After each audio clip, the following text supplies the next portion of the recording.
అయ్యప్ప దీక్ష తీసుకుంటే ఆ కర్మ ఎలా కరుగుతుంది అనేది చెప్తా. చాలా జాగ్రత్తగా వినండి, ఎంత లాజికల్. ఇప్పుడు అయ్యప్ప దీక్ష తీసుకున్న వాళ్ళు చూడండి, వాళ్ళు అన్నం కావాలి అంటే ప్రతిరోజు పూజ అయిపోయాక ఎవరో ఒకళ్ళ ఇంట్లో భిక్ష చేస్తారు. వాళ్ళ ఇంట్లో పెట్టిన అన్నాన్ని తింటారు, అంతేకాని హోటల్స్కి వెళ్ళడాలో లేకపోతే ఇంట్లో వండుకు తినడాలో అలాంటివి చేయరు. అంటే ఇందాక నేను చెప్పిన యాచన అనే కష్టాన్ని పరాన్న ప్రతీక్షణ అంటే ఎవరు భోజనం పెడతారా అని చూడటం, అలాంటిది దీక్షలో భాగంగా జరిగిపోతుందా? ఎవరింటికైనా వెళ్ళి నాకు ఆకలి వేస్తుంది అన్నం పెట్టు అని అడిగారు అనుకోండి, అది కర్మ, అష్ట కష్టాల్లో ఒకటి. అలా కాకుండా ఎవరో పిలిచి అయ్యప్ప స్వామి ప్రసాదం ఈరోజు భిక్ష పెడుతున్నాను రండి స్వాములందరికీ అని భిక్ష పెట్టారు అనుకోండి, అది కూడా పరాన్న ప్రతీక్షణమే. కానీ ఆహా స్వామి ప్రసాదం దొరికింది అని ఆనందంతో తినడం అంటే ఒక కర్మని ఆనందంగా అనుభవింపజేయడానికి అయ్యప్ప దీక్ష అలాగా సహాయం చేస్తుంది. చూడండి, ఇంకా రెండోది దారిద్ర్యం అని చెప్పారు. చూడండి, అయ్యప్ప స్వాములు ఎవ్వరికి సరైన బట్టలు ఉండవు, నల్ల బట్టలు వేసుకుంటారు అంతే, ఎండలో వెళ్తే మాడిపోతూ ఉంటాయి.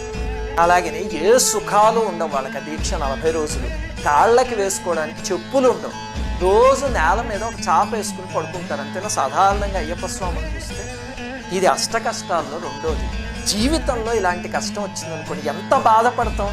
కానీ ఇప్పుడు ఆ అయ్యప్ప స్వామి కోసం దీక్ష చేస్తున్నాను నేను అని చెప్పి గాబా గాబా పొద్దున్నే లేచేస్తారు, వేడి నీళ్ళు ఉండవు, వెళ్ళి అక్కడ ఏదో నదో కాలువ ఉంటే అందులో చల్లటి నీళ్ళలో స్నానం చేసేస్తారు, చెప్పులు లేకుండా ఎండలో నడిచేస్తూ ఉంటారు, ఆ నల్లబట్టలనే ఉతుక్కులు వేసేసుకుంటూ ఉంటారు, స్పృహ ఉండదు, గడ్డాలు జుట్లు అన్నీ పెరిగిపోయినా సరే అలాగే ఉంటారు, ఏ రకమైన సుఖం లేకుండా. అంటే అష్ట కష్టాల్లో దారిద్ర్యం అనేదాన్ని ఇక్కడ స్వామి కోసం ఆనందంతో అనుభవిస్తున్నారు. చూసారా కర్మను ఎలా కలిగిస్తుందో ఇప్పుడు అర్థమవుతుందా. మూడవది రోగం అనే కష్టం. చూడండి, సామాన్యంగా రోగం వస్తే నిద్ర పట్టదు, అలాగే ఆకలి వేయదు. ఇక్కడ చూస్తే మీరు వీళ్ళకి నిద్ర సరిగ్గా ఉండదు. రాత్రి ఎప్పుడో వీళ్ళ పడి పూజలు అవన్నీ చేసి నిద్రపోయేసరికి 12 1 గంటలో అవుతాయి. తెల్లవారుజామున సూర్యోదయానికి ముందే లేచి చన్నీటిలో స్నానం చేసేసి వెళ్ళి మళ్ళీ పూజ చేసుకుంటారు. అంటే ఒక రకంగా చెప్పాలంటే రోగి ఎలా బాధపడుతున్నారో అలా పడతారు. కానీ ఇక్కడ బాధ ఉండదు, ఆనందం. ఆహా పొద్దున్నే లేచేయాలి, స్వామికి పూజ చేసేయాలి, రాత్రి పడి పూజలో చూడండి స్వామియే అయ్యప్పో అని అలా ఆనందంతో అరుస్తూ ఉంటారు.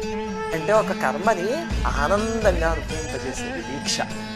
ఇంకా దేశాంతర గమనం అంటే ఇంటికి దూరంగా ఉండడం. చూడండి, 40-41 రోజుల్లో సామాన్యంగా వాళ్ళు ఇంటికి వెళ్ళరు అప్పుడప్పుడు తప్ప. ఇంకా అక్కడి నుంచి పుణ్యక్షేత్రాలన్నీ తిరుగుతూ ఉంటారు. అయ్యప్ప దీక్ష అంటే శబరిమల ఒక్కటి వెళ్ళొచ్చారు, ఊళ్ళో క్షేత్రాలు తిరుగుతారు.